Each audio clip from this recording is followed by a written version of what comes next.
Que le nom du Seigneur soit glorifié. Amen.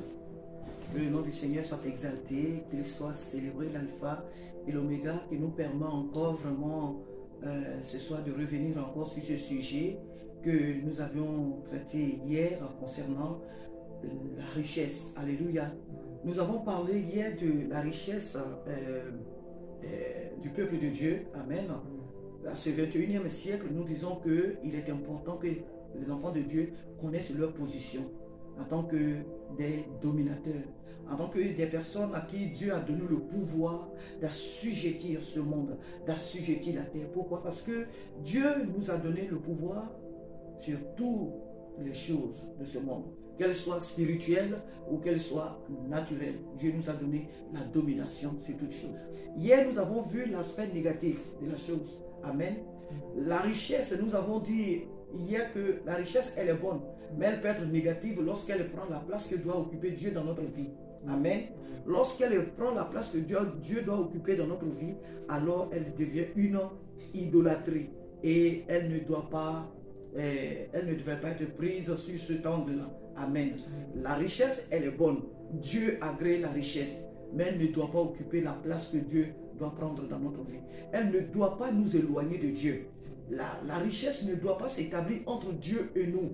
Nous ne devons pas lui accorder plus d'importance que notre relation avec Dieu. Amen. Amen. Pourquoi? Parce qu'elle est passagère.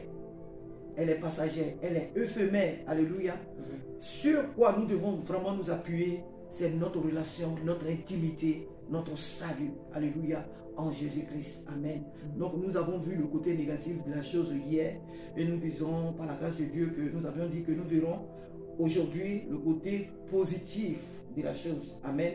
La richesse. À quoi est-ce qu'elle sert aux enfants de Dieu, la richesse? Pourquoi les enfants de Dieu doivent aspirer à la richesse? Pourquoi les enfants de Dieu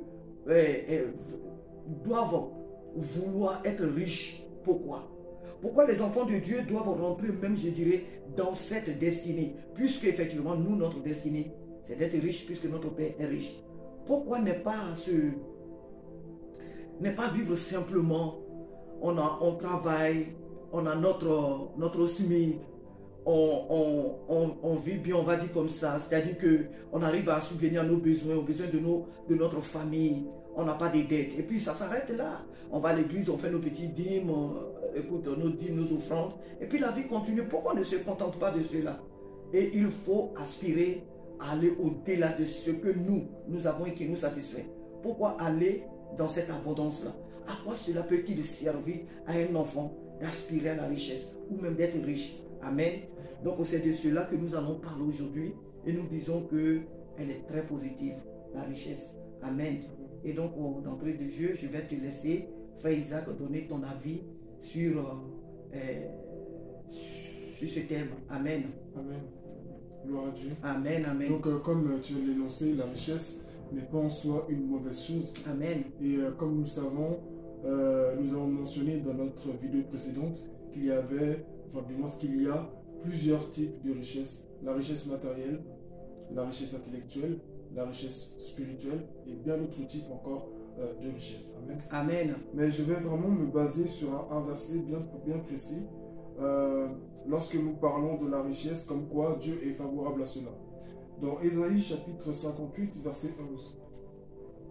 Ésaïe chapitre 58, verset 11, il est écrit: l'Éternel sera constamment ton guide. Amen. Il répondra à tes besoins dans les endroits arides et il redonnera des forces à tes membres. Amen. Tu seras pareil à un jardin bien arrosé, Amen. à une source dont l'eau n'arrête jamais de couler. Amen. Amen, amen, amen. Donc, voyez-vous, Dieu n'est pas contre la richesse. Amen. Dieu, au contraire, veut pourvoir à nos besoins. Amen. Ça peut même se demander à Dieu: Seigneur, rends-moi riche. La seule chose qu'il ne faut pas, c'est vouloir être riche au détriment de notre relation avec Dieu. Amen. Être riche en oubliant Dieu. Donc, voilà. Amen. Amen. Amen. Vraiment que que le Seigneur soit béni. Nous pouvons dire que tout ce que nous venons de dire dans ce début-là répond déjà à toutes les questions que nous pouvons nous poser ou que tout ce que nous pouvons dire ce soir à ce sujet. L'enfant de Dieu doit aspirer à la richesse, doit tendre vers la richesse. L'enfant de Dieu doit aimer la richesse, mais pas plus que le Créateur. Mais à quoi est-ce qu'elle nous sert? Et si nous ne sommes pas riches comme nous l'entendons, quel est le danger que nous courons? Et c'est ce que nous allons voir un peu à travers toute la Bible aussi, parce que à travers la Bible, nous avons vu que Dieu a enrichi des personnalités que nous connaissons bien. Donc nous allons essayer un peu de gratter un peu leur exemple. Donc comme hier, nous partons toujours de l'exemple de notre ancêtre, Adam. Adam était dans un environnement de l'opulence, on peut dire comme ça. Le jardin d'Éden, c'était l'opulence. C'était vraiment c'était un royaume, en un mot, dans lequel Dieu l'avait mis. Dieu n'a pas déposé Adam dans la pauvreté. Il avait déjà tout préparé et il a déposé Adam dans ce jardin d'Éden où Dieu le fréquentait tous les soirs. Adam n'était pas pauvre, il était riche. Adam n'était pas pauvre, il était riche. Ses fils, Caïn et Abel, au-delà de leur ministère, qui était l'agriculture et le ministère du berger, je peux dire, ils avaient la richesse du sol, ils avaient la richesse, mais sur tous les plans, ils avaient tout. Voilà. Donc, voilà un peu, je m'arrête pour le moment à ce niveau. Et je pense que Dieu lui-même est pour la richesse. Dieu ne veut pas voir ses enfants dans la disette. Dieu veut que nous soyons riches. Parce que la richesse nous met en position de dominateur et non de dominés. La richesse nous met en position de dominateur et non de dominés. Alléluia. Amen. Dieu ne nous a pas seulement donné le pouvoir de marcher sur les serpents, les scorpions, c'est-à-dire tout ce côté spirituel, et il n'a pas négligé le côté naturel. Puisque Jésus lui-même dit, quiconque perdra les biens qu'on peut citer, hommes, père, femme, mère, voilà, enfants et tout terre, à cause de lui, et bien dans ce monde même là, avant même de quitter ce monde, il aura ce qu'il a perdu. Il va le retrouver. Et dans le siècle aussi, dans le siècle à venir. Voilà. Donc je vais m'arrêter là et puis te laisser. Je voudrais dire que c'est vraiment important de savoir que Dieu n'est pas contre la richesse. Amen. Et ce serait médiocre de le croire. Parce que Dieu n'est pas contre. Dans le même passage que j'ai lu, le verset qui vient juste après, il est écrit, grâce à toi, on reconstruira sur d'anciennes ruines. Amen. Tu relèveras des fondations vieilles de plusieurs générations. On t'appellera réparateur de brèches, restaurateur de sentiers fréquentés. Mais si cette personne dont l'Éternel parle n'est pas comblée de richesse de Dieu, comment est-ce qu'elle peut reconstruire des murailles qui ont été écroulées? Il faut les moyens. Amen. Amen. On a toujours besoin de moyens pour pourvoir, on a toujours besoin de moyens. Et c'est ce que nous demandons très souvent au travers de nos églises. Lorsque nous avons des projets de construction, nous demandons à avoir un certain nombre de donateurs. Mais si dans l'église, comme ça a déjà été mentionné par d'autres frères en Christ, s'il y avait des projets d'entrepreneuriat, des projets de commerce, vraiment des projets qui permettraient à l'église de récolter des fonds plus facilement, ben nous n'aurions pas à tendre la main vers le monde, vers d'autres personnes. Amen. Donc c'est très important de savoir que Dieu n'est pas contre la richesse. Amen. Nous disons aussi que Dieu nous a enrichis. Bien sûr. Dieu a enrichi son peuple. Dieu a enrichi l'homme. Généralement parlant, Dieu a enrichi l'homme qu'il a fait à son image. Oui. Mais comme dans ce cas, nous parlons vraiment de l'Église, nous disons que le désir de Dieu est que nous soyons riches. Alléluia. Amen. Et il nous a enrichis. Dieu nous a déjà enrichis. Mais comme on va dire comme ça, malheureusement, certains d'entre nous n'en sont pas conscients de cela. Dieu ne nous veut pas seulement riches sur le plan naturel ou matériel, mais Dieu nous a aussi enrichis de manière spirituelle, intellectuelle. Et il y a la richesse intellectuelle, il y a la richesse morale, il y a la richesse, mais vraiment dans tous les domaines dont Dieu nous a comblés. Et il veut que nous nous en servons. Dieu veut que nous nous servons, nous utilisons cette richesse-là pour pouvoir avancer dans ce monde qu'il nous a établi. Amen. Amen. Bon, nous voyons un peu, quand nous parlons des riches, on a parlé un peu d'Abraham. Abraham était riche.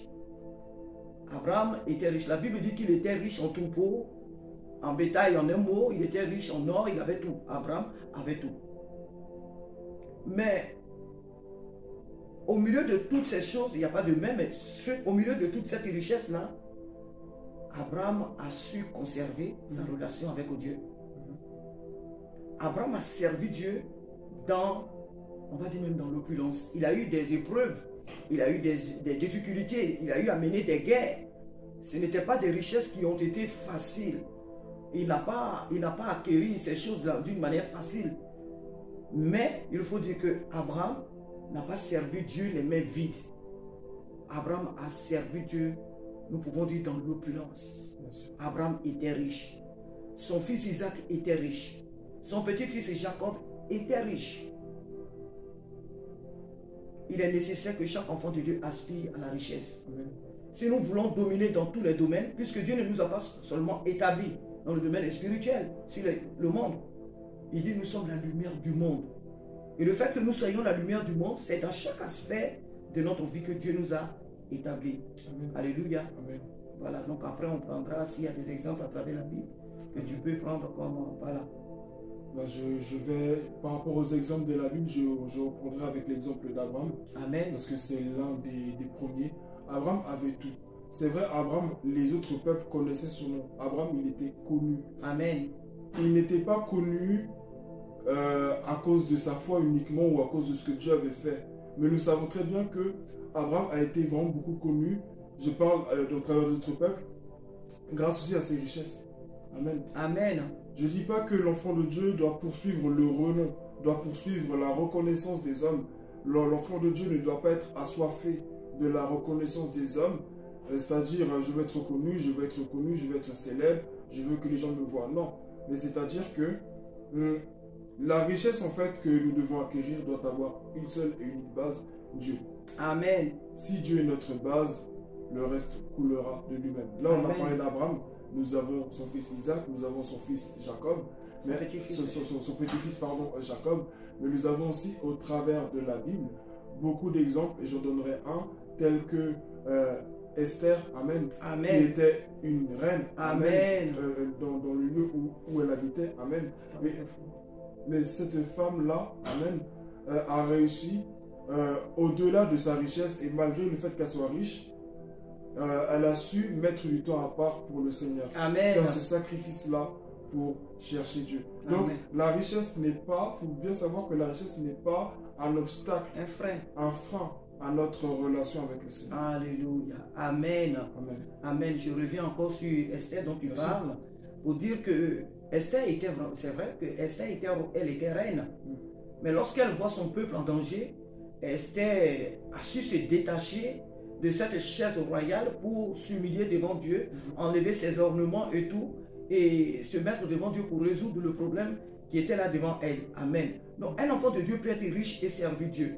Malheureusement, aujourd'hui, nous voyons que quand certaines personnes ont des situations un peu élevées au milieu de nous, mais elles ne viennent plus à l'église, elles abandonnent le Seigneur. Il y a des personnes parmi nous qui cherchent du travail, qui cherchent à accéder à certaines, comment on appelle, postes élevés. Et au moment où ils cherchent ces situations, elles sont humbles. Sinon, au moment qu'elles cherchent ces situations, elles sont humbles. On les aide dans la prière, les hommes de Dieu prient pour eux, pour elles, et tout. Le jour qu'elles accèdent à ces postes-là, elles n'ont plus le temps pour le Seigneur. Elles ne viennent plus à l'église. On ne les voit plus. Et elles trouvent toutes sortes de raisons. C'est à croire que quand on est riche, c'est à croire que quand on occupe un poste élevé, Dieu n'a plus sa place là. Or, c'est faux. Comment des hommes dans l'Ancien Testament qui n'étaient pas baptisés du Saint-Esprit, que l'Esprit de Dieu visitait un temps pour ce qu'ils avaient à faire et se retirait d'eux, ont su garder, ont su valoriser les dons spirituels, les dons naturels, les dons matériels que Dieu leur a donnés par rapport à nous aujourd'hui en qui le Saint-Esprit habite, c'est-à-dire nous l'Église. C'est vraiment paradoxal. On aurait cru qu'on ne sert pas. Quand on regarde l'histoire des hommes de l'Ancien Testament et l'Église, je ne parle même pas de l'Église du Nouveau Testament, mais l'Église aujourd'hui, de notre 21e siècle, on a l'impression que nous ne servons pas le même Dieu. On a l'impression que ce Dieu que nous servons, nous ne le connaissons vraiment pas. Nous ne le connaissons pas. Nous ne le connaissons pas. Donc il y a plusieurs exemples dans la Bible, comme tu as parlé de la reine Esther. Mais il y a aussi le roi David. Bien sûr. La Bible appelle David l'homme selon son cœur. Mais quand on parle de David, on dit le roi David. Ah, David était roi. Et David, dans sa royauté, a servi Dieu fidèlement. C'est vrai, il a eu des hauts et des bas avec la femme de Uri, tout ce que nous connaissons. Le dénombrement aussi qu'il a fait et tout. David a eu ses méfaits, ses défaites, on va dire comme ça. Mais David a servi Dieu. Au point que Dieu lui-même l'appelle l'homme selon son cœur. Dieu ne l'a pas appelé l'homme selon son cœur parce que David était pauvre, David ne s'intéressait pas à la richesse, David était un homme désintéressé. Non. Dieu appelle, et d'ailleurs c'est lui qui l'a établi roi. Et David, Dieu l'appelle l'homme selon son cœur. Son fils est Salomon, dont la Bible nous dit que avant lui et après lui, nous ne verrons plus un roi comme lui. Le monde n'en avait pas vu et il n'en verra pas. Alléluia. Et il ne verra pas. Et cet homme a servi Dieu du mieux qu'il pouvait, on va dire comme ça, puisque nous sommes bien conscients que ce n'est pas la richesse qui a éloigné Salomon de Dieu, mais c'est son amour pour les femmes. Oui. Alléluia. Amen. Salomon, l'homme riche, le roi Salomon, au milieu de la richesse, il a servi Dieu. Alléluia. Amen. Je vais pour le moment m'arrêter à ces deux-là. Amen. Donc ces personnes ont servi Dieu. Comment ça se fait qu'au jour d'aujourd'hui, à notre 21e siècle, l'Église n'arrive pas à faire l'équilibre? L'Église veut dissocier Dieu de la richesse. Quand on est riche, on n'a plus le temps pour Dieu. On est tellement occupé. On est tellement occupé qu'on n'a plus le temps pour Dieu. Le frère, la soeur qui était dans l'église, qui était zélée, dès qu'elle a un travail, dès qu'il a une situation un peu élevée, on abandonne Dieu. On n'a plus le temps pour le Seigneur. Comment ça se fait? C'est vraiment dommage. Vraiment dommage. C'est vraiment dommage.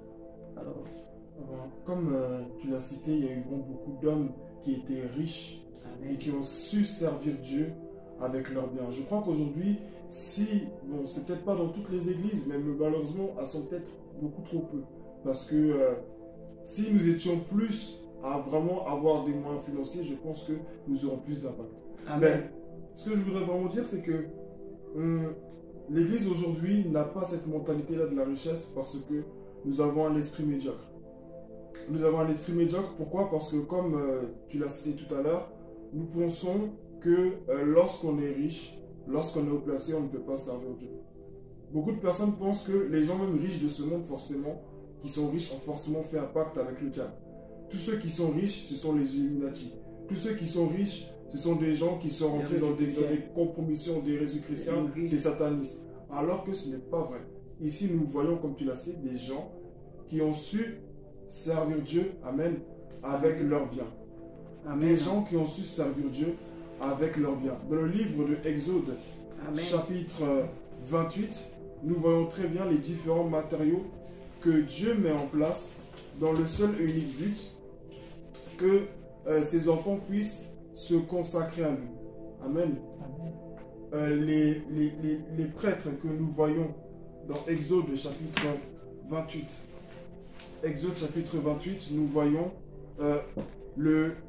comment s'appelle le pectoral. Amen. Amen. Le pectoral qui est utile, amen, aux vêtements du Lévite. Nous voyons les différentes pierres, je ne vais pas citer, mais je vais juste vous donner les références. Exode chapitre 28, verset 15 au verset 23. Amen. Amen. Et donc vous verrez vraiment que les matériaux qui sont utilisés sont des matériaux utiles, amen, pour le service de Dieu. Mais on peut se demander, mais qu'est-ce qu'on fait avec l'or, avec l'argent? Mais tout ça a été utile pour le service de Dieu. Amen. Amen. Donc, vraiment, nous devons vraiment nous rappeler, comme elle a fini par le dire tout à l'heure, que Dieu élève ses enfants. Amen. Et Dieu, et le fait d'être créé à l'image de Dieu, comme nous voyons dans le livre de la Genèse, c'est pas juste le fait d'avoir un corps, une âme et un esprit pour dire que Dieu est tripartite, donc nous sommes tripartites. Non, mais c'est aussi dans Dieu sous pratiquement même toutes ses formes. Amen. Amen. Donc, Dieu est un grand Dieu. Dieu nous a aussi fait grand et nous devons le refléter aussi. Alléluia. Ce qu'il a fait de nous. Amen. Alléluia. Alléluia. Nous sommes en train de dire dans cette émission que il est important que l'Église soit riche. Il est important que les enfants de Dieu aspirent à la richesse. Pas de la mauvaise manière. On veut être riche pour dominer l'autre. On veut être riche pour écraser l'autre. Nous l'avons dit très bien hier, en long et en large. Pas pour se montrer. Se montrer qu'en dehors de nous, comme le monde le fait, après moi, c'est moi. Non. Être riche pour pouvoir aux besoins qui se présentent à nous.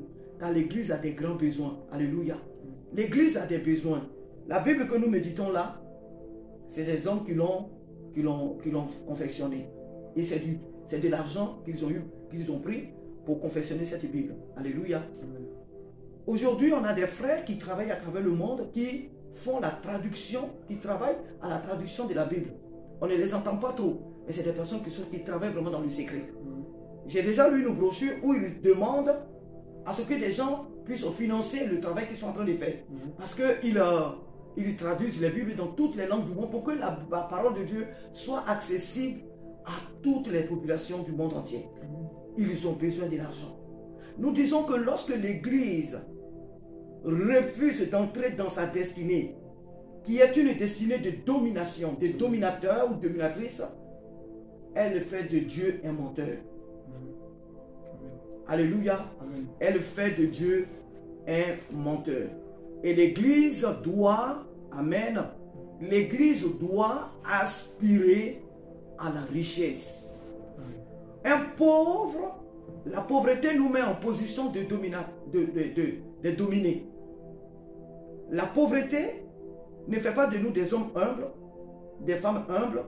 Elle nous met en position d'être dominés. Or, la richesse nous met en position des dominateurs. Alléluia. Donc, il est important. Aujourd'hui, l'Église a beaucoup de besoins, comme je venais de le dire. On a besoin de construire. Même si on dit que oui, construire les grands temples, tout ceci, ce n'est pas bien. Parce que ce n'est pas bien quand celui qui construit les temples est seulement l'objet de se faire vénérer, se met dans une position de roi, se met dans une position d'écrasement du peuple que Dieu lui a confié. Quand ce dernier vraiment fait passer ces choses-là avant la relation que réellement il doit mener le peuple de Dieu à avoir avec lui. Amen. Voilà en quoi avoir ces temples-là, si c'est pour se faire voir, si c'est pour se faire applaudir, pour dire que oh, tel pasteur, tel homme de Dieu, telle femme de Dieu a une grande salle, et ceci, cela. Si c'est pour se faire voir, alors nous disons que cela est mauvais. Quand ceux qui font partie de cette salle-là n'ont pas une réelle révélation de la personne de Jésus, n'ont aucune relation avec le Seigneur Jésus, nous disons que ces bâtiments ne servent à rien. Mais quand c'est bâti pour servir Dieu, il y a lieu d'apprécier cela. Amen. Puisque Salomon même a bâti un temple à l'Éternel. Les enfants d'Israël ont bâti un temple à l'Éternel. Donc Dieu n'est pas contre qu'on lui bâtisse un très beau bâtisse où son peuple peut l'adorer, le glorifier. Amen. La richesse, elle est importante. Elle n'est pas négative. Mais quand elle prend la place de Dieu, alors elle devient une idolâtrie. Et tout ce qui est idolâtrie nous éloigne de Dieu. Alléluia. Voilà. Donc, moi, je voudrais vraiment continuer vraiment avec ce point que lorsque la richesse est mal perçue, mal utilisée, ça devient en fait un piège. Amen. C'est vraiment important de savoir que Dieu n'est pas contre la richesse. Amen. Dieu n'est pas contre la richesse.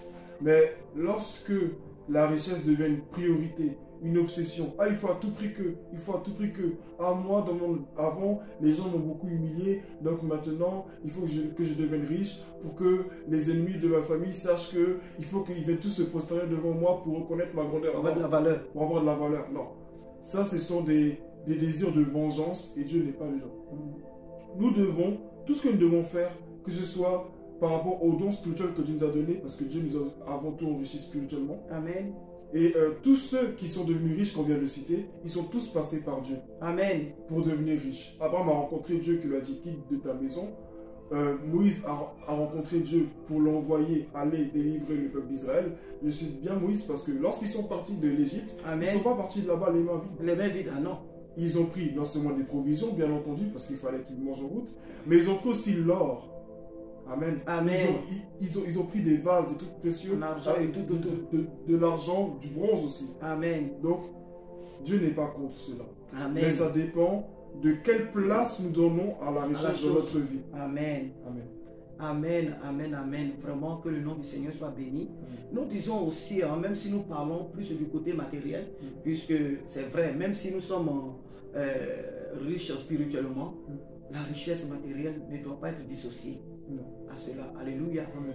Donc, mais nous parlons surtout aussi, du côté intellectuel. Amen. Dieu nous a enrichis intellectuellement. Il a donné de l'intelligence à ses enfants et tout cela doit être utilisé pour l'avancement de l'œuvre sur la terre où Dieu nous a établis. Amen. Amen. Et pour cela, nous voyons Daniel, nous voyons Joseph. Bien sûr. Daniel, là, comme on l'a dit hier dans la vidéo d'hier, Daniel a été, comment on appelle, dans le gouvernement des il a été quatre choses. Dans quatre gouvernements. Il a opéré sous quatre gouvernements. Merci mon garçon. Amen. Daniel a opéré sous quatre gouvernements à Babylone. Amen. Mais Daniel était riche. Et Daniel était intellectuel, Daniel était intelligent. Et donc son intelligence, lui et ses compagnons, ont servi à tout le royaume. Et son intelligence, elle nous sert aujourd'hui. Alléluia. Amen. Donc, Dieu ne nous a pas donné que la richesse matérielle, Non. même si nous parlons plus d'elle. Mais il y a aussi l'intelligence intellectuelle que Dieu nous a donnée, que nous devons utiliser. Il a l'intelligence morale que Dieu nous a donnée, que nous devons utiliser. Donc Dieu nous a équipés en tant que son Église. Et tous ces aspects-là ne doivent pas être négligés, ne doivent pas être laissés pour compte. Alléluia. Amen. Nous devons tout mettre en exerce pour que l'œuvre de Dieu puisse vraiment avancer. Amen. Nous parlons de la richesse matérielle, c'est vrai. Et nous disons que selon la parole de Dieu, puisque nous avons les exemples de beaucoup d'hommes de Dieu dans la Bible, on n'a pas vu dans cette Bible les leaders servir Dieu dans la pauvreté. Non. On ne le voit pas. Je ne parle pas des personnes que les hommes de Dieu ont appelées par-ci, par-là, qu'ils avaient peut-être une situation très modeste. On parle vraiment des leaders. Les Abraham. D'abord, on est parti d'Adam. On a sauté, on est venu Noé, Abraham et tout. Et même jusqu'à ce que nous venons dans le Nouveau Testament. On ne voit pas un serviteur de Dieu qui était misérable. Parce que la pauvreté ne correspond pas à la maison de Dieu. Dieu méprise la pauvreté. Il aime le pauvre, mais il a en horreur la pauvreté. Parce que sans argent, on ne peut pas faire l'œuvre de Dieu. On a des missionnaires. Comment est-ce qu'il faut les envoyer? Ils ne vont pas s'envoler, ils n'ont pas des ailes pour s'envoler. Et même s'ils s'envolent, même les oiseaux ont besoin de se nourrir. Donc, les missionnaires, ils ont besoin d'argent pour aller faire l'œuvre de Dieu. On a besoin de faire chose, d'aller évangéliser. C'est bien beau de sortir le matin, comme nous le faisons à Meaux ici, très souvent. Mais nous sommes sur le terrain, nous voyons la réalité. Bien sûr. Lorsque nous allons évangéliser, qui est-ce que nous voyons là au dehors? Nous voyons là-bas les alcooliques, des gens qui sont dans les dealers et autres. Mais où est-ce qu'ils sont? Ils sont au dehors. Il y a certains qui dorment à même le sol. Mais lorsque nous leur disons que Jésus t'aime, viens à Jésus, ceci, cela, on les met où? Puisque nous n'avons pas d'argent. Exactement. Nous leur disons de sortir de leur état d'ivrogne ou d'ivrognerie, de violence et ceci, cela. Nous leur présentons Jésus. Mais qu'est-ce que Jésus fait pour eux? Après qu'il l'ait accepté, où est-ce qu'on les héberge? Or, si nous avions les moyens financiers, nous aurions eu des salles, nous aurions eu des bâtiments, construit des bâtiments, des orphelinats, des écoles et faire beaucoup de choses pour pouvoir héberger ces personnes. Alléluia. Donc la richesse ne doit pas être négligée. La richesse, les moyens financiers dans l'église ne doit pas être mise à part et dire que oui, écoute, aujourd'hui, si j'ai l'argent, je crois qu'une personne qui a réellement accepté Jésus-Christ comme son Seigneur et son Sauveur ne peut pas abandonner Dieu à cause d'une richesse. Non. Ne peut pas abandonner Dieu. Donc on a besoin d'argent pour pouvoir aider ces personnes vers qui Dieu nous envoie. Nous évangélisons bien, c'est bien.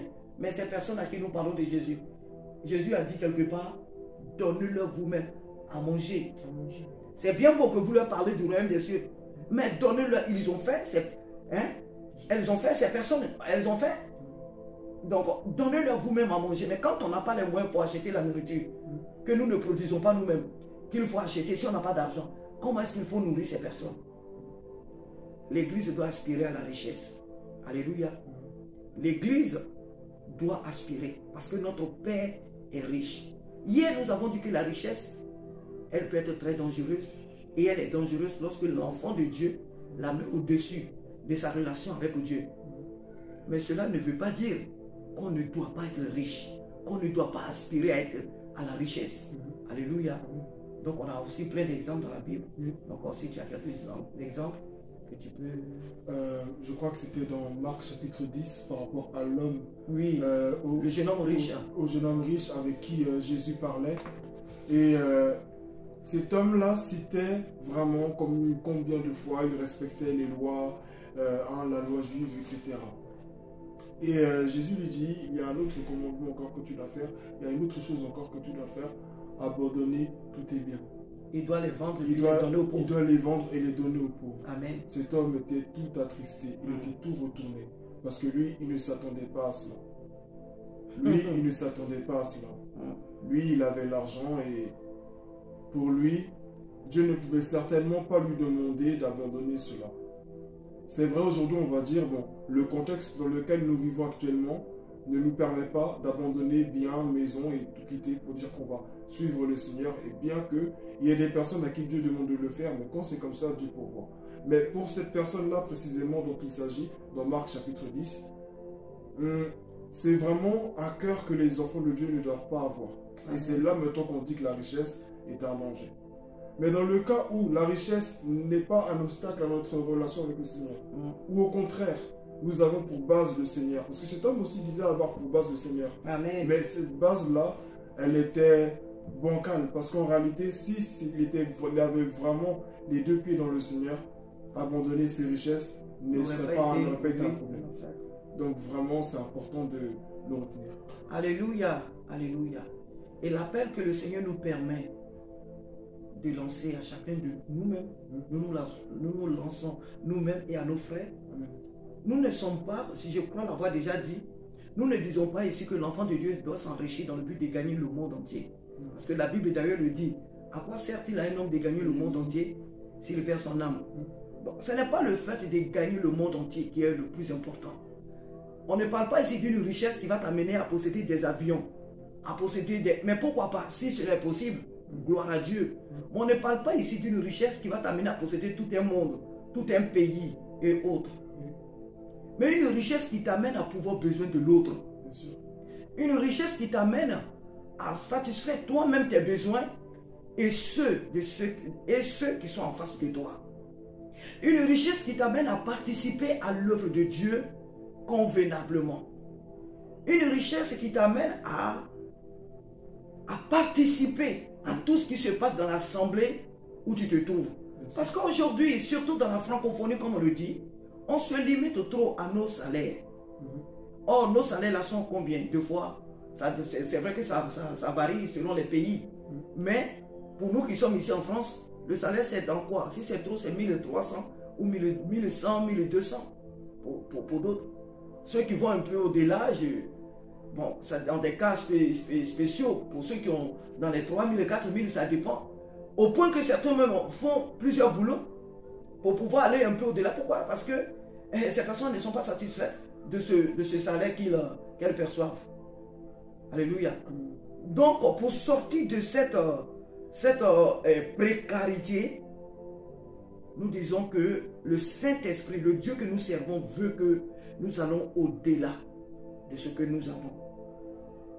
Parce que ce que j'ai, le salaire que j'ai, arrive tout juste à payer mon loyer, m'amène tout juste à payer mon loyer, à nourrir mes enfants, mes charges et tout. Mais, lorsqu'on nous parle d'un besoin, aujourd'hui on a sur les réseaux sociaux beaucoup d'hommes de Dieu qui nous proposent de venir à leur secours par rapport aux rêves qu'ils ont, par rapport aux projets que Dieu leur a mis à cœur. Mais pourquoi la plupart d'entre nous restons silencieux? Parce que ce n'est pas que nous n'avons pas les moyens, mais les moyens que nous avons se limitent qu'à nous. Exactement. Ces moyens-là se limitent qu'à nous. Oh, Jésus dit, je suis venu pour que mes brebis aient la vie et qu'elle l'ait en abondance. L'enfant de Dieu doit aspirer à l'abondance. Il faut que nous sortons de cette mentalité de précarité, cette mentalité de médiocrité que l'Église francophone a vraiment épousée. Comme tu le dis, hein, comme tu l'as dit, tu l'as si bien dit, lorsqu'un frère a quelque chose dans l'église et tout ça, on imagine de suite qu'elle a touché ou sinon qu'il a touché à des choses anormales. C'est pourquoi elle s'est enrichie. Comment ça se fait que nous tous, nous faisons le même travail et telle personne a 2 voitures, 3 voitures, donc elle est certainement dans la franc-maçonnerie, dans l'occultisme en un mot. Or, le frère, peut-être que, au-delà de ce que vous voyez comme mon travail qu'il fait, il a des petites affaires à côté qu'il fait pour pouvoir, et il les fait de manière propre, pas de façon illégitime. Mais il fait bien ces trucs-là pour pouvoir augmenter ses revenus. Mais nous n'ayons pas cette connaissance-là, nous le jugeons mal. Pourquoi? Parce que nous ne comprenons pas, nous n'admettons pas qu'un enfant de Dieu puisse avoir de quoi à pouvoir aux besoins des autres. Nous n'admettons pas dans notre esprit qu'un enfant de Dieu soit riche. Et cela est vraiment mauvais. Amen. Il n'est pas question, c'est vrai, de s'enrichir pour posséder tout un quartier. Mais nous disons que la connaissance que Dieu nous a menée, Dieu nous a donné plutôt, nous pouvons la travailler. Alléluia. Tu peux faire quelque chose. Et ça, je crois l'avoir dit déjà dans l'une de mes vidéos. Il y a des personnes que Dieu a donné le don de couture. Tu peux exceller dans la couture. Il y a des personnes que Dieu a donné le don de la cuisine. Même moi qui suis femme, je suis convaincu qu'il y a des femmes qui font beaucoup mieux la cuisine même que moi. Ça existe. Il ne faut pas se voiler la face. Il y a des personnes vraiment qui ont les dons de faire certaines choses. Dans la pâtisserie, tu peux exceller dans la connaissance, dans le don que Dieu t'a donné. D'autres, c'est dans les coiffures. Donc, chacun de nous a reçu un don. Tu deviens riche lorsque tu as les moyens de pouvoir aux besoins de l'autre. Tu deviens riche lorsque dans ta famille, tu es capable, lorsqu'il y a un problème qui s'oppose, tu es capable de participer. Sans toutefois chercher, qui va me prêter, après je vais rembourser, ou qui va m'emprêter, ou bien qui va me prêter. Qui va me prêter, après je vais rembourser. Lorsqu'un problème se présente là, on cherche, ou bien il faut aller à la banque pour pouvoir prendre une dette, aller se créer des découvertes à ne point fini. Pour éviter ces choses-là, il faut se mettre dans des conditions où lorsque des situations, des besoins se présentent à nous, on est capable de pouvoir répondre. C'est de cela qu'il est question. C'est ce que le Seigneur veut que nous fassions. Arriver à pouvoir aux besoins des autres. Nous avons tous reçu des dons pour pouvoir faire quelque chose. Peut-être toi, ton don, c'est la couture, la coiffure, la cuisine. Donc, Dieu nous appelle à exceller dans ce que il nous permet de faire, selon le don qu'il a déposé en nous. Et si la personne ne sait pas le don que Dieu lui a donné, tout simplement, il faut prier. Il faut s'approcher de Dieu. Il faut s'approcher. Il faut que tu t'approches de Dieu. Et Dieu peut te montrer ce qu'il a déposé en toi comme un don. Certains hommes de Dieu disent, qu'est-ce que tu aimes le plus? Ce que tu aimes faire le plus, sache que c'est un don que Dieu t'a donné. Qu'est-ce que tu aimes faire le plus dans la maison de Dieu? Et dans ta vie personnelle, qu'est-ce que tu aimes faire? Ce que tu aimes faire, si ce n'est pas pour prendre la drogue, si ce n'est pas pour fumer, si ce n'est pas mauvais, selon la parole de Dieu, donc c'est un don que Dieu t'a donné. Donc tu dois travailler cela pour pouvoir exceller et pour avoir besoin des autres. Amen. Amen. Amen. Moi, je voudrais vraiment aller vraiment dans ce même sens-là, que tout ce que Dieu nous a mis en nous, c'est pour le servir. Amen. Et je vais vraiment donner à ce point-là et un deuxième, de façon vraiment assez brève, c'est que tous les dons que Dieu nous a donnés, c'est vrai, c'est pour aussi l'édification du corps de Christ, mais nous savons que Dieu ne nous a pas enrichis que spirituellement avec les dons, bien que nous devons bien entendu les mettre en avant, ne pas être médiocre et ne pas retenir en nous ce que Dieu a mis en nous. Mais c'est-à-dire que tout ce que Dieu a déposé en nous, les idées, les facultés, les capacités, il faut en faire quelque chose. Amen. Nous avons dans la Bible, avec Jésus, la parabole des talents que le maître avait donné à chacun de ses serviteurs. Amen. Amen. Chacun devait faire fructifier ce que Dieu lui avait donné. Amen. Chacun devait fructifier ce que le maître leur avait donné. Quand Dieu t'a mis au monde, il a dit, peut-être que toi tu seras un entrepreneur, toi tu seras commerçant. Souvent nous pensons que l'appel de Dieu c'est uniquement les 5 ministères, c'est-à-dire soit pasteur, évangéliste, prophète, docteur, apôtre, ou sinon c'est peut-être les choses vraiment spirituelles de l'église, c'est-à-dire chanter, prophétiser, et ce genre de choses. L'appel de Dieu s'étend vraiment à tous les domaines. Amen. Joseph, certainement oui, il avait les rêves, mais Dieu l'avait appelé à devenir ministre. Oui. David était aussi un prophète, il était chantre, mais Dieu l'avait appelé à devenir roi. Amen. Donc, l'appel de Dieu s'étend vraiment. Quand Dieu nous appelle, c'est vraiment dans un objectif bien précis. Amen. Et ce que je voudrais, le point que je voudrais souligner ensuite, après cela, c'est que j'ai ressenti dans mon cœur qu'il y a des personnes vraiment qui ne veulent pas mettre en avant les dons que Dieu a mis en eux parce qu'ils ont peur de devenir un oasis en plein désert. C'est-à-dire que quoi?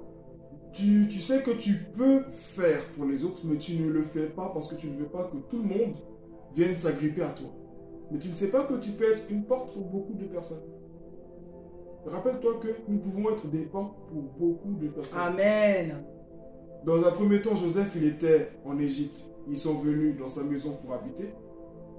Mais tout ce peuple-là, qu'est-ce que le pharaon a fait? Il leur a donné une terre bien particulière où ils devaient vivre. Au temps bien particulier de Joseph. Ça veut dire que quoi? Ils pouvaient là-bas faire leur agriculture, s'occuper de leurs animaux. Ils avaient leur vie. Donc ils n'étaient plus directement dépendants de Joseph, suite, bien entendu, à l'étape de cette année de famine. Donc c'est très important de nous rappeler que quand Dieu nous bénit, quand Dieu nous remplit de dons, c'est pour les autres. Il ne faut pas regarder les choses en nous pour dire si je me lève, si je suis riche. Certains même, comme dans une vidéo que ma mère a déjà faite, elle a déjà dit qu'il y a des frères qui ont l'argent. Et quand ils arrivent à l'église, ils prennent des vieilles voitures, des trucs pour ne pas que pour ne pas se faire remarquer, pour ne pas que les gens s'agrippent à eux. Tu as les moyens de faire quelque chose. Ce n'est pas pour culpabiliser, mais c'est une réalité. Si tu ne fais rien avec tout ce que Dieu t'a donné, non seulement Dieu ne peut te le retirer, mais surtout à la fin, il te demandera des comptes. Il nous demandera des comptes à tous. Amen. Donc, tout ce que Dieu nous a donné, c'est pour le servir. Alléluia. Amen. Amen. Amen. Amen. La pauvreté n'est pas l'identité de l'Église. Non. Notre Père est le roi des rois. Être pauvre ne veut pas dire qu'on est humble. L'humilité n'est pas synonyme à la pauvreté. L'église francophone résonne beaucoup. L'église francophone est très avare. L'église francophone est très égocentriste. L'église francophone est très ingrate. Nous n'avons pas compris ce que c'est que servir même Dieu. Oh, c'est vrai, dans les pays anglophones, on voit qu'ils sont beaucoup en avant et on sait qu'ils ont leur dérive. Mais il faut comprendre que dans le domaine des finances, l'église francophone est très en retard. Et nous devons sortir de cette mentalité de pauvreté. Sans l'argent, nous avons beau faire des vidéos, nous avons beau raisonner comme nous pouvons. Mais il y a une chose que nous ne devions ignorer. Sans argent, on ne peut pas servir convenablement Dieu. C'est impossible. Jésus a eu besoin de l'argent. Jésus lui-même, il a eu besoin de l'argent. Je ne vais pas citer trop d'exemples à ce propos, mais la Bible nous dit que Judas, il faisait quoi? Judas était un voleur. Pourquoi? Parce qu'il mettait la main dans la bourse. Donc, ce qui veut dire que ce gouvernement que Jésus-Christ était constitué sur la terre, qui était ses 12 apôtres, ils avaient des revenus. Ils avaient une caisse où ils mettaient la main pour acheter ce qu'ils devaient acheter. Au puits, avec la femme samaritaine, la Bible nous dit que les disciples étaient partis en ville pour acheter des vivres. Donc, Jésus sur la terre n'a pas vécu sans argent. La Bible ne nous dit pas tout. La Bible ne nous dit pas tout. Mais nous savons que Jésus n'a pas vécu sur la terre dans son ministère sans argent. Nous avons besoin de l'argent pour pouvoir contribuer à l'avancement de l'œuvre de Dieu. Nous avons besoin d'argent. Et si nous qui sommes ici en Europe, nous croyons que nous n'en avons pas besoin, dans les pays dits pauvres, on en a besoin parce que nous avons ici des documentaires où des gens prient même à ciel ouvert. Ce n'est pas normal. Ce n'est pas normal. Nous connaissons des églises qui prient à même le ciel, à ciel ouvert. Nous les voyons même, mais et si jamais ils ont un toit, mais dans l'église, les bancs qui y sont, c'est malheureux. Je ne sais pas s'il y a un mot pour qualifier cela. C'est malheureux. Et là, ce n'est pas que ça. Non, nous sommes des pèlerins sur la terre. Nous sommes là pour un temps. Donc, qui sait quand Jésus revient? Et même si Jésus devait revenir cette nuit, ce n'est pas une raison pour que son église soit dans la poussière. Non. Ce n'est pas une raison. ce n'est pas une raison. Nous avons du mal à financer l'œuvre de Dieu. Pourquoi nous avons du mal? Ce n'est pas parce que nous ne voulons pas, mais parce que nous ne pouvons pas. Nous n'avons pas les moyens pour le faire. Moi, je travaille, je n'ai que 1100 euros. Je paie déjà le loyer à 800 euros. Je dois... La nourriture, déjà, ici, elle nous coûte... Partout dans le monde, la nourriture, elle nous coûte cher. Pas que ce qu'on achète coûte cher, mais le fait de manger à tout moment, dans la semaine, à tout moment, nous faisons des courses. La nourriture nous revient déjà très cher. Il y a les transports. Et pour ceux qui ont des voitures, il faut acheter le carburant et tout. Donc déjà, à notre niveau, dans notre famille restreinte déjà, nous avons tant de besoins que nous n'arrivons même pas à satisfaire. À plus forte raison. Voilà pourquoi quand dans les églises, il y a des besoins, on murmure. Quand les pasteurs nous parlent des besoins qui se présentent à nous dans les églises, on murmure. Pourquoi? La pauvreté nous amène à murmurer. C'est la pauvreté, les murmures, les calomnies, les médisances dans les églises. C'est à cause de la pauvreté. Les gens, nous n'avons pas les moyens. Quand les hommes de Dieu nous proposent, nous envoient des projets de construction des temples ou des achats des bâtiments ou même des instruments ou les renouvellements de... comment on appelle les rénovations. Les rénovations, oui merci. Des lieux où nous prions. Mais nous trouvons qu'on n'a pas d'argent, que l'homme de Dieu exagère, que l'homme de Dieu aime l'argent et ceci, cela. Celui qui a les moyens, quand on lui dit de donner, il ne réfléchit pas deux fois. Parce qu'il sait qu'il a les moyens et parce qu'il sait que quand il va donner, il aura toujours de quoi vivre. Non, il ne murmure pas. Mais quand nous regardons derrière nous, derrière, à droite ou à gauche, nous voyons que si nous donnons le peu que nous avions, il ne restera plus rien pour nous et nos enfants et nos familles. L'Église doit sortir de cette mentalité de bassesse. Chacun de nous doit travailler le don que Dieu lui a donné pour pouvoir sortir de la pauvreté. Dieu méprise la pauvreté. Il aime le pauvre, mais il a en horreur la pauvreté. Il est important que les enfants de Dieu soient riches. Et arrêtons de mépriser nos frères, nos soeurs qui ont une situation élevée dans les églises. Au lieu de les envier, au lieu de les mépriser, approchons-nous d'eux et cherchons à savoir pourquoi ils font le même travail que nous et ils ont plus de moyens que nous. Pourquoi? Cherchons à connaître leurs secrets. Cherchons à connaître leurs secrets.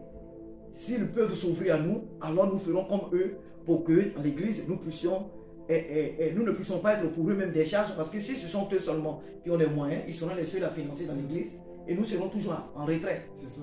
Alléluia. Alléluia. Donc vraiment, que le Seigneur nous aide. La richesse, elle est importante. Notre Dieu est riche.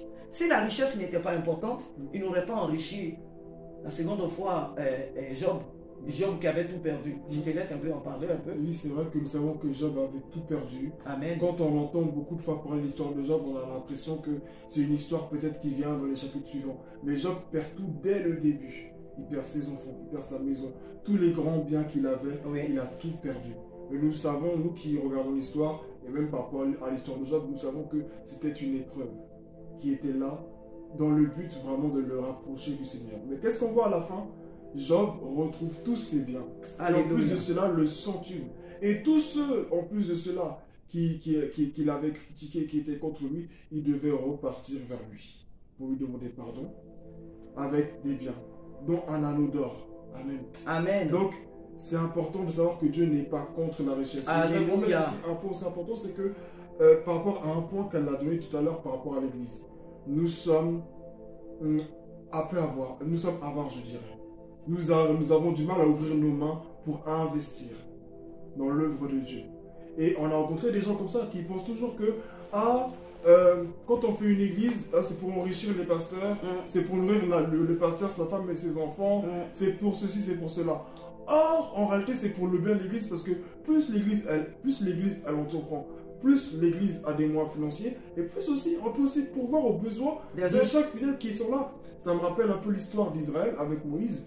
Pendant que Moïse les conduisait vers la terre promise, tout le monde murmurait, tout le monde parlait contre lui. Ah, mais c'est quand on arrive, on a faim, on veut ça, on veut cela. Alors qu'en réalité, certains même ont dit, en plus de cela, nous étions mis en Égypte. Parce que là-bas, on mangeait des melons, on mangeait de la viande, on mangeait tout. Et c'est vraiment ce que l'Église encore aujourd'hui fait. C'est-à-dire que ce qu'on veut faire de base pour le bien de l'Église, même d'ailleurs, l'Église elle-même, les membres de l'Église s'opposent à cela. Physiquement et spirituellement à cela. Ils combattent. Alors, comment vous voulez qu'on progresse. Si on passe notre temps à se critiquer sur les réseaux sociaux, si on passe notre temps à nous mettre des bâtons dans les roues, comment voulez-vous qu'on fasse? On oublie l'essentiel. On oublie l'essentiel. Lorsque des frères et sœurs veulent faire des concerts, on dit non mais c'est pas bien, hein, les chrétiens c'est pas bien, c'est pas normal de faire des concerts payants, t'as vu comment ça coûte? Mais les chaises sur lesquelles les gens s'asseyent, c'est de l'argent. Les chaises sur les salles ne nous appartiennent pas. Les salles en plus de cela ne nous appartiennent pas. Certains vont se lever pour dire Dieu m'a révélé que le fait que on paye des salles, le monde paye des salles, c'est un péché. Qui vous a dit ça? Les gens racontent vraiment des choses qui n'ont rien à voir avec la parole. Les gens oublient que dans la Bible, les gens avaient un salaire. En plus de cela, ils réussissent à justifier le fait que, au final, on ne doit pas payer notre dîme, on ne doit pas payer, on ne doit pas faire nos offrandes, on ne doit pas, pardon, merci pour la correction, donner notre dîme, etc.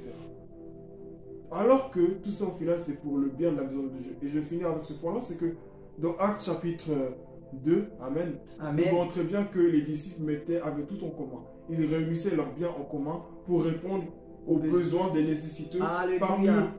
Amen. Donc, c'est la même chose aujourd'hui. L'Église ne progresse pas. L'Église n'avance pas parce que nous avons du mal à ouvrir nos mains. Si c'est Dieu, Dieu est là. Dieu, on prie. C'est ça, il n'y a pas de problème, on prie. Et encore des fois, peut-être que ça manque un peu. Mais ce qui est sûr, nous prions. Dieu est là, il n'y a pas de problème. Mais nous ne faisons pas ce qu'il faut pour avoir l'impact qu'on pourrait avoir. C'est dommage. Alléluia, alléluia. C'est un sujet qui est très, très vaste. Ce sujet de la richesse. Alléluia. Parce que nous méprisons, en tant que peuple de Dieu, nous méprisons, surtout le peuple francophone. L'église francophone, nous méprisons même la richesse. Nous n'avons pas compris du tout. Nous n'avons pas compris que, en tant que fils et filles du roi, nous devons aspirer à la nature de notre Père. Notre Père, Dieu, est riche. Et nous disons que depuis le début, que la richesse, elle devient négative quand elle prend la place de Dieu dans la vie d'un enfant de Dieu. Mais Dieu n'a jamais été contre les riches. Dieu ne méprise pas les riches. L'histoire du jeune homme que tu as rencontré tout à l'heure dans Marc 10, les disciples n'avaient pas compris quand Jésus disait qu'il sera difficile à un riche d'entrer dans le royaume des cieux. Les disciples étaient scandalisés, ils disent maintenant, donc attends, si les riches ne peuvent pas rentrer au ciel, alors qui est-ce qui va aller au ciel alors? Si c'est difficile pour un riche, si Dieu est contre la richesse, or nous savons que Dieu il est lui-même la richesse, comment peut-il mépriser l'entrée des riches au ciel? Les disciples n'avaient pas compris. Donc Jésus va leur dire clairement que ce n'est pas ce que vous pensez là. Ce n'est pas de cela que je parle. Je veux dire ici tout simplement que quand la richesse prend la place qui revient à l'éternel, quand l'être humain s'appuie plus sur sa richesse au lieu de s'appuyer sur son salut, sur sa rencontre, sur la personne de Jésus-Christ dans sa vie, alors cette richesse-là devient mauvaise. Elle devient mauvaise. Alléluia. Donc c'est de cela que nous parlons. Mais nous disons, selon le sujet de là que nous sommes en train de traiter, nous disons que c'est un sujet, peut-être que nous n'en finirons pas aujourd'hui, mais nous disons que l'enfant de Dieu ne doit pas avoir une mentalité de médiocrité. Ne confondons pas l'humilité à la pauvreté. Ne confondons pas la médiocrité à chose comme on appelle à la pauvreté. Alléluia. Amen. Sinon la pauvreté, c'est la médiocrité, mais ne confondons pas les choses. L'enfant de Dieu doit aspirer à la richesse parce que notre Père est riche. On a besoin d'argent parce que nous appuyons plus sur ce domaine matériel. Parce que tu as beau, comment on appelle, les dons spirituels. Tu as beau posséder les dons de guérison. Tu as beau posséder les dons de connaissance. Tu as beau posséder tous les dons spirituels. Mais si tu n'as pas d'argent, tu restes à l'état de dominer et non de dominateur. L'apôtre Paul est l'homme que nous voyons qui a écrit presque tout le Nouveau Testament, la moitié du Nouveau Testament. Alléluia. Amen.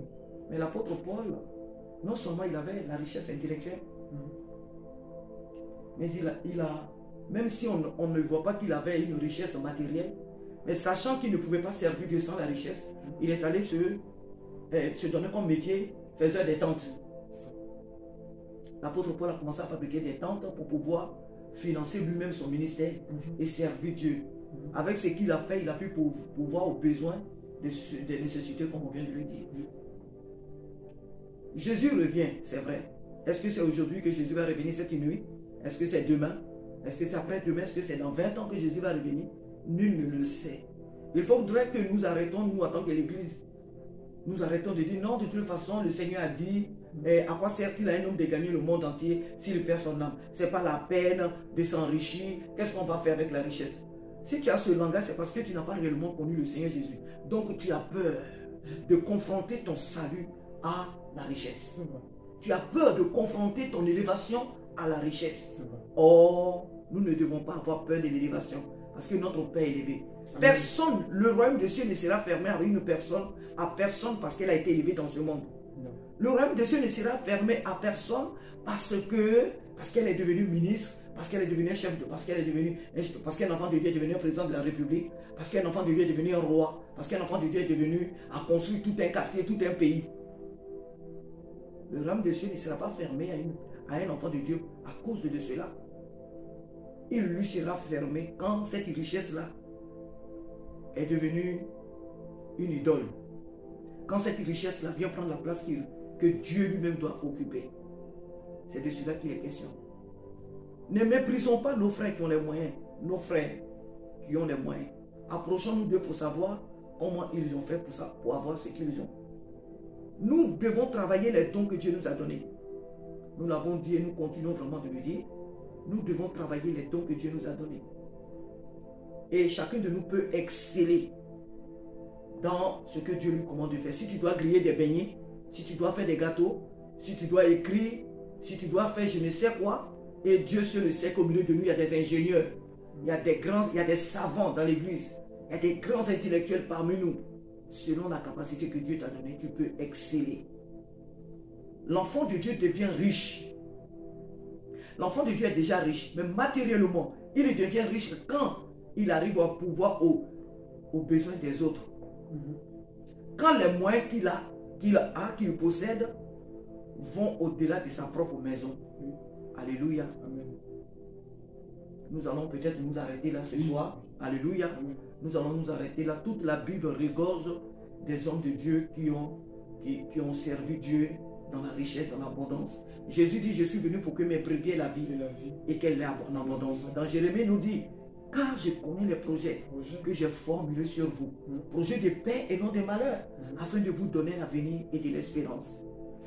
Si nous n'aspirons pas à la richesse, quels que soient les dons spirituels que nous avons, le monde va nous dominer. Nous avons vu avec la crise du confinement, ils ont fermé des salles. Pourquoi? Parce que ces salles leur appartiennent. Ils vont bientôt peut-être paralyser les avions. Pourquoi? Parce que les avions leur appartiennent. La terre ne leur appartient pas. Les frontières ne leur appartiennent pas. Mais les choses que nous utilisons leur appartiennent. Leur appartiennent. Oui. Alléluia. Amen. Donc, ils ont le pouvoir sur ces choses. Dieu est juste. Ce sont eux qui ont créé ces choses. Ah ben écoutez, donc chacun domine ce qu'il a créé. Bien sûr. Donc si nous, en tant qu'enfants de Dieu, on se limite à ce que nous gagnons chaque fin du mois, sans toutefois se projeter en avant, nous resterons avec nos dons spirituels, nous serons toujours dominés. Nous serons toujours dominés. Oh, ce n'est pas le désir de Dieu. Nous croyons que Dieu sur son trône, il verse d'abondantes larmes lorsque des chrétiens disent qu'il n'est pas bien que chaque enfant, il n'est pas bien qu'un enfant de Dieu soit riche. Nous devons aspirer à la richesse. Aspirer à aller au ciel, c'est vrai premièrement, c'est là notre première aspiration. Mais nous devons aspirer à dominer cette terre dans chaque domaine de notre vie. Que Dieu nous aide. Que Dieu nous aide, on a dit certainement pas, nos mots ont été faibles, mais nous sommes satisfaits du peu que le Seigneur nous a donné de pouvoir exprimer. Alléluia. Que le Seigneur nous aide. Que le Seigneur t'aide, ma soeur, mon frère. Que le Seigneur aide l'église que nous sommes à aspirer, à aller au-delà de ce que nous avons chaque fin du mois comme revenu. Que le Seigneur nous aide à multiplier le peu que nous avons pour pouvoir aux besoins des personnes vers qui Dieu nous envoie. Pour pouvoir être des sujets de bénédiction pour nous-mêmes, notre propre famille, et être une bénédiction pour l'église au milieu desquelles nous sommes, nous le servons. Amen. Que Dieu soit béni et que le Seigneur nous aide encore, si possible, dans les temps à venir. Ce thème, si c'est possible. Amen. Amen. Que le Seigneur nous aide. Amen. Amen. Que toute la gloire soit rendue à Jésus-Christ pour ce merveilleux moment. Sois béni, mon frère. Merci. Amen, amen, Amen. amen. Amen. Alléluia.